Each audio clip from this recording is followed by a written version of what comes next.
அந்த இரவு மிகவும் அமைதியாக இருந்தது. குமார் தனது வீட்டில் ஒருவனாக இருந்தான். அவன் நண்பர்கள் எல்லோரும் ஊருக்கு வெளியே போயிருந்தார்கள். வீட்டில் முழுக்க அமைதி. நேரம் மெதுவாக முற்பகல் 3:15 ஆனது. அந்த நேரத்தில் திடீரென்று அவன் மொபைல் ரிங் ஆனது.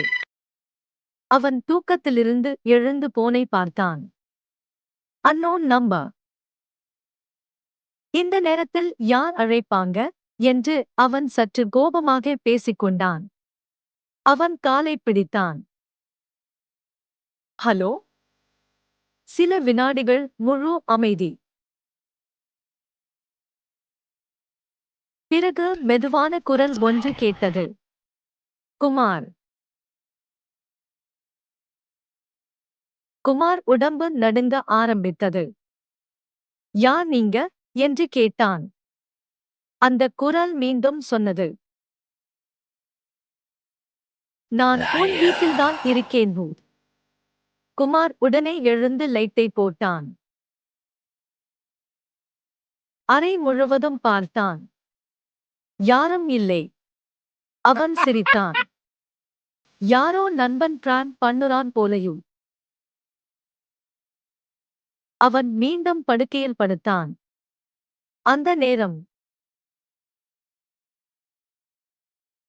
டக் டக் டக். கதவிலிருந்து சத்தம். குமார் மெதுவாக கதவுக்குப் போனான். யார் என்று கேட்டான்.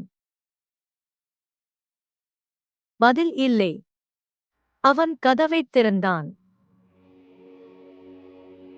வெளியில் யாரும் இல்லை.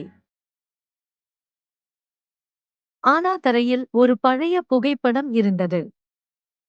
அவன் அதை எடுத்தான். அதை பார்த்ததும் அவன் முகம் வெண்மையாக மாறியது. அது அவன் சிறு வயது புகைப்படம். ஆனால் அந்த புகைப்படத்தில் அவனின் பின்னால் ஒருத்தி நின்று கொண்டிருந்தாள். அந்த பெண்ணை குமார் ஒருபோதும் பார்த்ததே இல்லை. அந்த நேரம் மீண்டும் போன் ரிங் ஆனது. அவன் பயத்துடன் எடுத்தான்.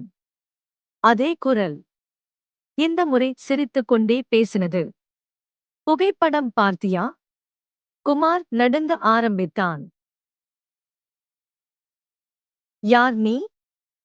அந்த குரல் மெதுவாக சொன்னது. 20 வருடமா நான் உன்னை காத்திருக்கேன். அவன் மூச்சு வேகமாகியது. எதுக்காக?